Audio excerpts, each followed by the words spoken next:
وبعنايته وتوفيقه يهتد الله. أشهد أن لا إله إلا الله وحده لا شريك له وأشهد أن محمدا عبده ورسوله. أما بعد. Hadirin sidang Jumat yang dimuliakan Allah. Di dalam Al-Quran ada dua kata yang ejaannya hampir sama. Memang karena akar kata yang sama. Kedua kata itu adalah yang pertama walid dan yang kedua adalah walad.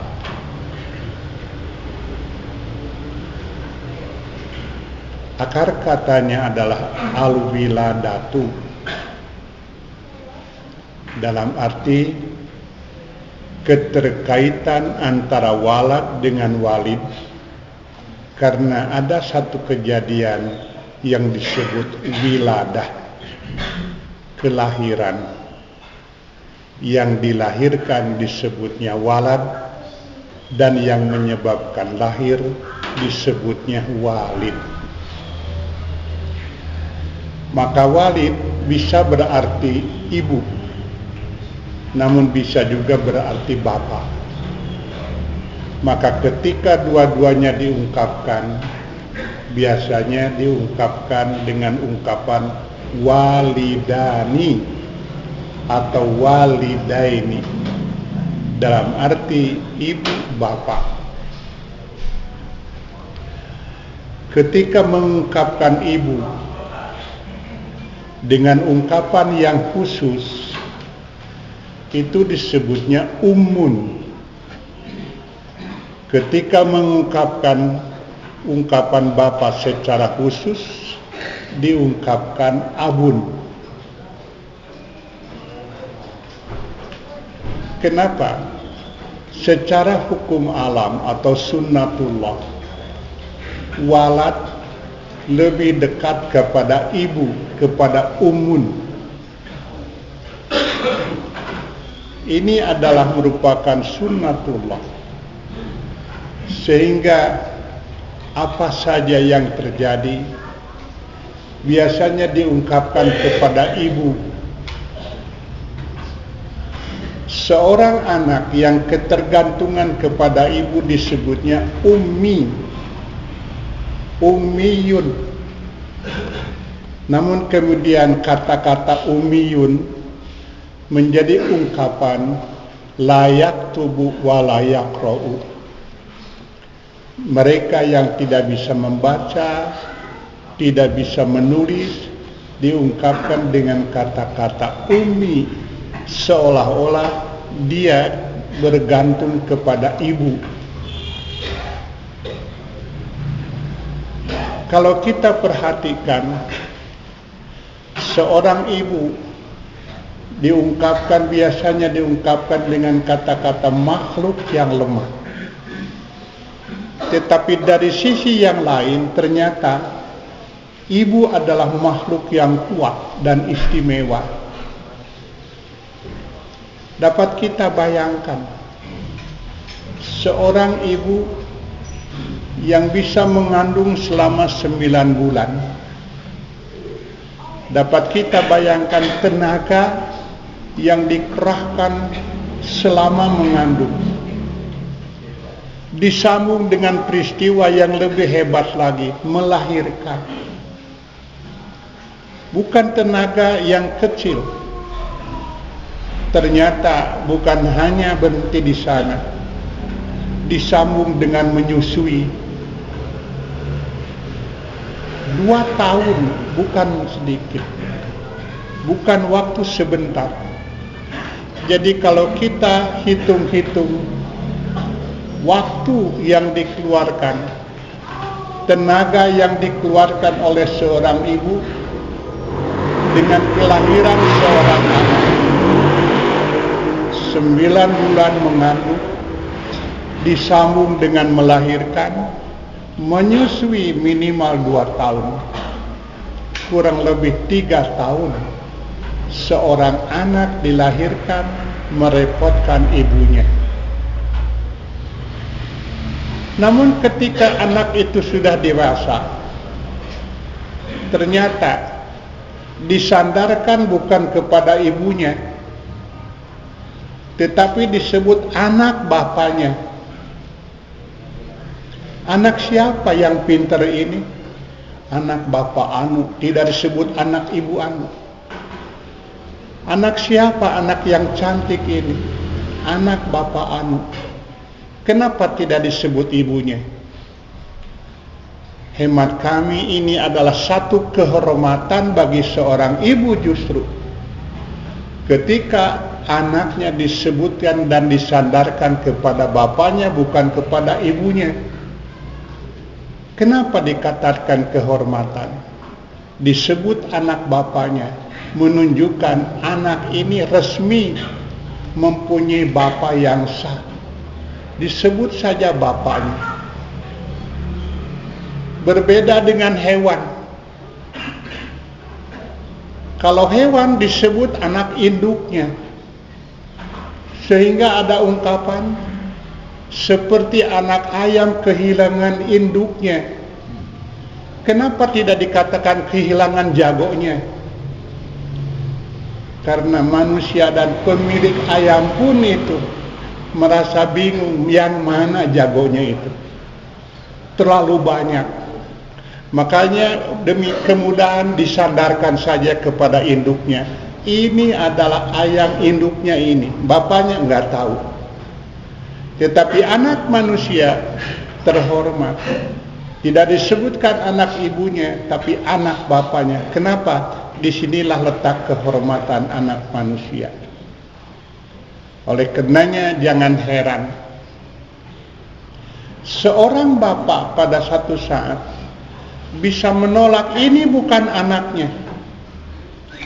Jangankan pernikahan di luar nikah, kelahiran di luar nikah. Banyak kejadian tidak bertanggung jawab bahwa ini bukan perbuatan dia, ini bukan anak dia. Sudah menikah pun seorang bapak bisa menolak ini bukan anaknya. Tetapi seorang ibu mustahil dan tidak akan bisa menolak bahwa ini bukan anaknya. Dari mana lahirnya? Makanya kenapa dalam Al-Quran diungkapkan wallahu akhrajakum min butuni ummahatikum. Allah mengeluarkan kalian, melahirkan kalian min butuni ummahatikum, dari perut, dari rahim ibu-ibu kalian. Di sana tersirat makna bahwa jangan sampai terjadi ada seorang anak yang dilahirkan bukan dari rahim ibunya. Dengan ungkapan ummahatikum, maka Al-Quran memprediksi bahwa pada satu saat tidak mustahil ada seorang anak kelahirannya itu bukan dari rahim ibunya, tapi dari rahim sewaan, dari rahim rental. Apakah mungkin? Bukankah pernah terjadi di satu negara di mana suami istri yang kedua-duanya adalah orang yang sibuk, suaminya karir, istrinya pun juga wanita karir, ingin punya anak tapi enggak mau direpotkan dengan mengandung dan kelahiran. Akhirnya mereka sepakat untuk merental rahim seorang ibu. Hanya $10.000 US sampai melahirkan itu. Nah, timbul pertanyaan, kalau hanya mengandung sampai melahirkan sampai dihargai $10.000 itu, melahirkannya, menyusuinya, kemudian menggendongnya. Nah, timbul pertanyaan kepada kita sebagai para suami, Pernahkah kita menghargai kepada istri kita? Ketika seorang istri melahirkan anak kita yang disandarkan kepada kita, seorang anak kalau dinilai secara materi, secara finansial, berapa yang harus kita keluarkan? Kalau seperti keluarga yang tadi melahirkan saja $10.000, belum menyusui, belum menggendong, babysitter berapa satu bulan? Minimal 500 sampai 600 ribu. Kalau 2 tahun belum menyusuinya. Timbul pertanyaan dari diri kita, pernahkah kita menghargai kepada istri kita? Barangkali inilah bagaimana perasaan dan pengorbanan seorang ibu dengan kelahiran anaknya. Tetapi ketika sudah dewasa, ternyata yang terangkat adalah bapaknya. Bin bukan kepada ibunya, tapi bin itu kepada bapaknya. Namun demikian, Al-Quran mengungkapkan dan menghargai kepada seorang ibu. Yang justru inilah yang jarang kita perhatikan. Idza da'aka abawaka fa'ajib ummaka.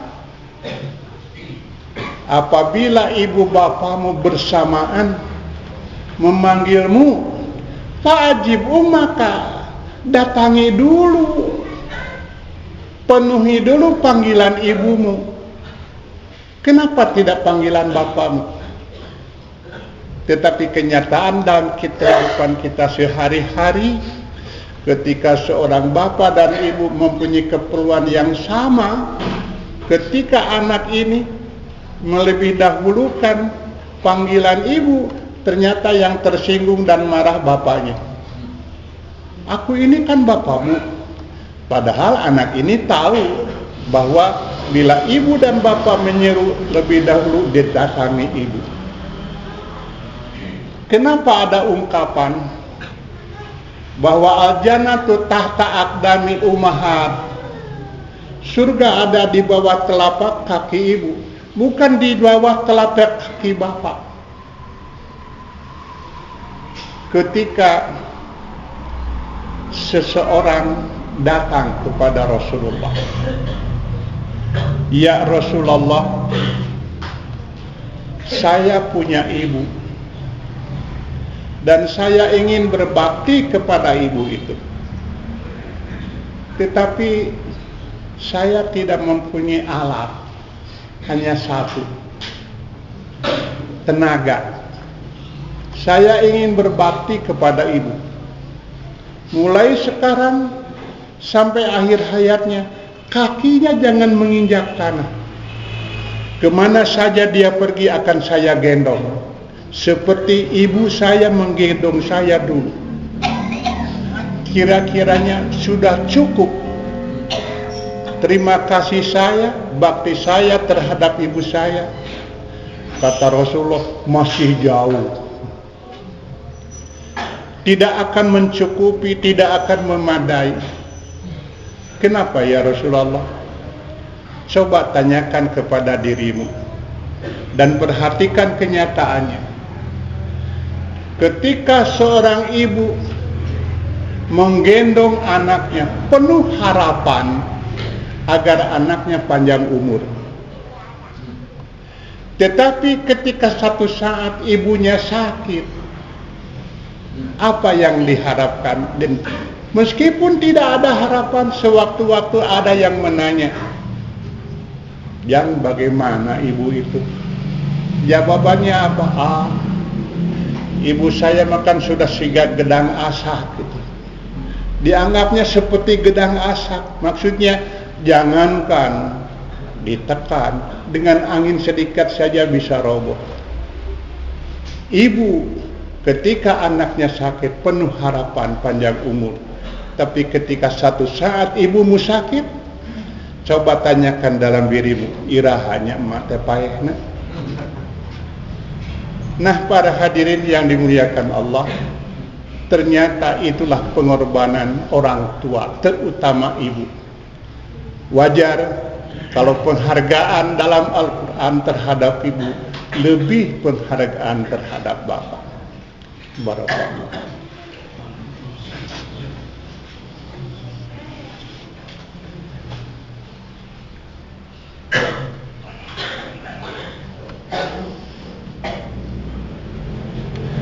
Alhamdulillahi Rabbil Alamin, wa bihi nasta'inu ala umuri dunya waddin.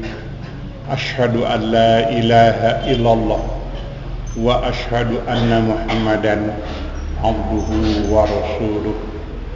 Amma ba'd. Para hadirin yang dimuliakan Allah, dalam sebuah hadis Rasulullah mengatakan, hakul waladi ala walidihi, hak seorang anak yang menjadi kewajiban bapaknya, kewajiban ibunya, kewajiban orang tuanya. Yang pertama, an yuhsina asmahu, memberi nama yang baik. Yang kedua, yu'allimahul kitabata, mengajarkan bagaimana menulis, wasibahata, dan mengajarkan berenang. Nah, inilah barangkali patonah kecerdikan seorang Rasul yang dibimbing oleh wahyu. Ketika membentuk seorang anak, mana skala prioritasnya? Apa yang didahulukan? Pembentukan anak itu, pembentukan manusia. Kalau seekor hewan dibentuk itu adalah agar terwujud fisik yang sehat dan kuat. Tetapi anak manusia bukan hanya fisik yang sehat dan kuat, tetapi yang paling utama sesuai dengan keberadaannya, yang harus lebih dibentuk adalah jiwanya. Makanya diungkapkan dengan ungkapan an yuhsina asmahu, beri nama yang baik. Kenapa? Apa hubungannya nama dengan kejiwaan? Dapat kita perhatikan, semiskin-miskinnya, sepakir-pakirnya ibu dan bapak, tetap akan penuh harapan dengan memberi nama yang baik. Penuh dengan harapan bahwa agar anaknya pada satu saat lebih baik keberadaannya daripada ibu dan bapak. Peperihin ku indung jin ke bapak teka alaman sugan we ku anak maka alaman. Kenapa diberi nama-nama yang baik, tokoh-tokoh tertentu, dan tidak ada larangan? Dalam bahasa Al-Quran disebutnya tapaul. Kalau orang Sunda mengatakan nurut buat, sugan jeung sugan we, diberi ngaran anak ieu teh sesuai dengan namanya. Lahir anak diberi nama Abdullah. Semoga anak ini betul-betul jadi hamba Allah. Kenapa diberi nama Hasan? Mudah-mudahan anak ini adalah anak yang baik. Kenapa lahir anak perempuan diberi nama Maryam? Tapaul kepada yang punya Maryam pertama kali. Itulah an yuhsina asmahu, dibentuk jiwanya. Makanya jangan heran banyak anak yang merasa rendah diri karena namanya itu begitu jelek menurut pandangan lingkungan. Sehingga ada seorang anak yang rendah diri tidak mau sekolah. Kenapa? Namanya begitu buruk di pandangan teman-temannya. Makanya sewaktu-waktu ada orang yang ganti nama. Seperti orang yang naik haji itu. Begitu pulang diganti namanya, tentu dengan tapaul harapan. Semoga namanya itu adalah sesuai dengan keberadaan dirinya. Rasulullah pernah mengganti nama orang-orang tertentu. Ketika ada seorang perempuan ditanya oleh beliau, "Mas Muki, siapa namamu?" "Asiyah." Rasulullah tersenyum, kok ada sahabatku namanya Asia. Karena Asia berarti ahli maksiat, tukang durhaka. Ganti namamu, jangan Asia, Jamilah. Nah, inilah satu kenyataan an yuhsinasma. Yang kedua yang dibentuk itu adalah otaknya. Yu'allimahul kitabata. Dibentuk perilakunya, dibentuk otaknya. Dan baru prioritas yang terakhir, pembentukan fisik. Diungkapkan dengan yu'allimahus sibahah. Ajarkan kepada anak itu berenang. Inilah yang jadi tanda tanya bagi kita. Kok kenapa Rasulullah hidup dalam lingkungan padang pasir, tapi beliau mengatakan as-sibahah, ajarkan berenang kepada anak-anakku. Ternyata Rasulullah sudah memprediksi bahwa pada satu saat, sesuai dengan keberadaan, bahwa beliau diutus bukan hanya untuk orang Arab. Beliau diutus bukan hanya untuk daratan Arab. Satu saat Islam akan tersebar melintas lautan. Maka tentu Islam akan dibawa dan ditablegan oleh orang-orang yang menyeberang lautan yang harus pindah berpandai berenang. Maka Rasul mengatakan wasibahat, ajarkan kepada anak-anakmu berenang. Dan menurut perkiraan kita ternyata berenang adalah merupakan olahraga yang murah dan meriah. Berbeda dengan olahraga-olahraga yang lainnya. Yang satu aktif, yang satu lagi pasif. Badminton, tangan kanan aktif, tangan kiri pasif. Kalau kita lihat bola sepak, kaki yang aktif, tangan tidak boleh aktif. Cukup kalau tangan aktif, ternyata itu adalah pelanggaran handsball. Demikian pula yang lain-lainnya. Tapi kalau berenang, semua anggota badan gerak, mulai dari kaki sampai tangan sampai ujung kepala. Inilah kenapa Rasulullah mengatakan wa yu'allimahul kitabata wasibahata. Ajarkan berenang, ajarkan menulis, dan ajarkan pula berikan nama yang baik.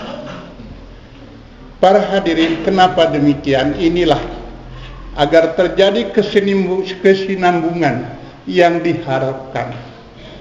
Kenapa? Karena mau tidak mau akan terjadi pergantian generasi. Pada satu saat ketika seseorang mengakhiri masa kehidupannya di dunia, maka yang akan mengikutinya itu adalah ada 3 hal. Yang pertama ahluhu, keluarganya. Yang kedua maluhu, hartanya. Yang ketiga adalah amaluhu. Tetapi kata Rasul, yarji usnani, yang 2 akan kembali lagi, tidak ikut dia. Yang mana? Pertama ahluhu tidak ikut dia. Maluhu juga tidak ikut, akan kembali. Yang akan tetap bersama dia adalah amaluhu. Maka disinilah perlu terjadi kesinambungan. Kenapa? Karena ternyata dengan waktu yang relatif singkat, rasanya tidak memadai untuk menjadi ahli surga. Tidak mencukupi untuk menjadi ahli surga. Di sini perlu terjadi kesinambungan amal. Idza matal insanu, apabila seseorang manusia wafat, in qata'a amaluhu, putuslah amalnya. Kecuali ada 3 perkara yang tidak akan putus, tetap berkesinambungan. Di antaranya adalah waladin solihin yad'ulahu, anak soleh yang senantiasa mewujudkan dan mendoakan dirinya dengan mewujudkan kesolehan amal sebagai kesinambungan kesolehan amal ibu dan bapaknya. Hadirin yang dimuliakan Allah, mudah-mudahan kita diberikan kemampuan dan kemampuan untuk mewujudkan generasi agar terjadi kesinambungan amal terhadap anak-anak kita, menyambungkan amal yang kita wujudkan sekarang.